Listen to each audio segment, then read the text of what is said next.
பிரதமர் மோடிக்கும் தமிழ்நாட்டிற்குமான உறவு தொப்புள் கொடி உறவு என்று கூறியுள்ள அமமுக பொதுச் செயலாளர் டிடிவி தினகரன், தமிழ்நாட்டில் மீண்டும் ஜெயலலிதாவின் ஆட்சியை தேசிய ஜனநாயக கூட்டணியின் ஆட்சியாக உருவாக்க நாம் உறுதிமொழி ஏற்க வேண்டும் என்று தெரிவித்துள்ளார்.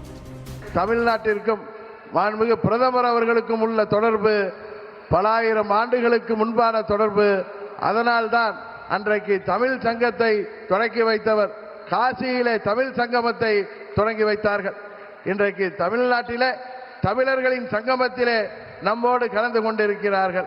அதனால்தான் பிரதமர் மோடி அவர்களுக்கும் தமிழ்நாட்டுக்கும் உள்ள உறவு என்பது தொப்புள் கொடி உறவு என்பதை இந்த நேரத்திலே நான் தெரியப்படுத்திக் கொள்கின்றேன். மக்களை ஏமாற்றுகின்ற இந்த தீய சக்தி இந்த ஊழல் ஆட்சி திமுக ஆட்சியை முடிவுக்கு கொண்டு வந்து மீண்டும் அம்மா அவர்களின் ஆட்சியை மீண்டும் தமிழ்நாட்டிலே தேசிய ஜனநாயக கூட்டணியின் ஆட்சியாக உருவாக்க நாம் அனைவரும் உழைத்திட வேண்டும் என்று பணிவன்போடு கேட்டு விடைபெறுகிறேன்.